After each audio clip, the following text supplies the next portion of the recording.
ভদিয়া বানৰ কবলত নাৰায়ণপুৰৰ লক্ষীপুৰৰ বিস্তীৰ্ণ অঞ্চল দুৰ্পাং নদীৰ বানৰ কবলত পৰি নাৰায়ণপুৰৰ অঞ্চলৰ সুবিস্তীৰ্ণ অঞ্চলৰ কৃষি পথাৰ বিস্তৰ ক্ষতিসাধন হৈছে। দুৰ্পাং নদীৰ বালিৰে পুতি পেলাইছে শ শ বিঘা কৃষি পথাৰ। সেউজীয়া পথাৰ বালিৰ তলত হাহাকাৰ এতিয়া কৃষক ৰাইজৰ। খবৰ নাই জনপ্ৰতিনিধিসকলৰ।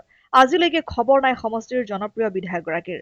পশুধনসমূহ বুকুত সাৱটি দুৰ্ভগীয়া কৃষক ৰাইজে বহু কষ্টেৰে এতিয়া জীৱন নিৰ্বাহ কৰিছে। চৰকাৰৰ তৰফৰ পৰা নাই কোনো সাহায্য। মাত্ৰ নিৰ্বাচন আহিলে ভোটৰ ভিক্ষা পাত্ৰলৈ আহে এইসকল জনপ্ৰতিনিধি। এই অভিযোগসমূহ স্থানীয় ৰাইজৰ। নাৰায়ণপুৰ ৰাজহ চক্ৰৰ অন্তৰ্গত লক্ষীপুৰ পিছলাপাৰ মাঘনোৱা তুলসী চুককে ধৰি বহুকেইখন গাঁৱত শতাধিক পৰিয়াল এই দুৰ্পাং নদীৰ বানৰ কবলত এতিয়া আক্ৰান্ত। ইয়াৰ উপৰি অঞ্চলটোত আজিলৈকে নহল কোনো বাট পথৰ সুব্যৱস্থা। বানপানী আমি জলমগ্ন হৈ আছো ৰাইজ। এখন গাঁও গোটেই ডুবি আছে আৰু আজিলৈকে আমাৰ বিধায়ক কোনো পঞ্চায়তৰ ভাগৰ পৰা কোনো এজন আজিলৈকে অহা নাইকিয়া। আমি কেনেকে আছো কি কৰিছো ৰজাঘৰীয়া কোনো খা খবৰে নাইকিয়া। নে ৰিলিফ দিও নে ৰিলিফটো বাদ দিছো বাৰু গৰু গাইলে অন্তত কিবা এটা দিব পাৰিলেহেঁতেন। আৰু এনে এখন চৰকাৰৰ লগত যদি আমি জড়িত হৈ থাকো মই একদম চৰকাৰৰ লগত জড়িত। মই বুথ কমিটিও এজনী সদস্যা হয় আৰু ইয়াত ইমান গোটেই আমাৰ গাঁওখন গোটেই বিজেপি গাঁও বুলিয়ে ক'ব পাৰি। গতিকে বিজেপি পুকৰত আমি দৌৰি কি লাভটো আছে? আপোনালোকৰ জনপ্ৰিয় বিধায়ক নাই তেখেতো অহা নাই।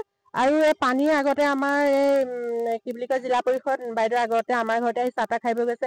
তেখেতেওতো অকণমান আহিব লাগিছিল। আৰু ৱাৰ্ড মেম্বাৰ নাই নে আমাৰ পঞ্চায়তৰ ছেক্ৰেটাৰী সভাপতি কোনো অহা নাইকিয়া আজিলৈকে। সেইকাৰণে আমি অনুৰোধ কৰিছো যে তেখেতলোকে আহি আমাক এইখন জেগা চাই যাওকহি আমি কেনেকে আছো, নে দলং আছে নে মাথাউৰি আছে নে কি আছে। আমাৰ ল'ৰা ছোৱালী আছে, ল'ৰা ছোৱালীখিনি কি তেখেতলোকৰ ভৱিষ্যত নহয় নেকি? ল'ৰা ছোৱালীৰ কাৰণে কিমান উন্নত কিমান হেৰি কৰি আছে, বাইক দিছে স্কুটি দিছে, কিন্তু এতিয়া যিখিনি আছে ল'ৰা ছোৱালীখিনি কেনেকে যাব স্কুললৈ তেখেতলোকে এইটো ভাবি চাইছে নে নাই? কিন্তু কবলৈ বহুত বেয়াকে মন যায়, কিন্তু নকওঁ। ৰজাঘৰীয়া মানুহ যে তেখেতলোকে এচি তলত থাকিব, পকা ঘৰত থাকিব, ভাল ভাল জেগাত থাকিব। গতিকে আমি কেনেকুৱা জেগাত আছো সেইটো তেখেতলোকে বুজি নাপায়।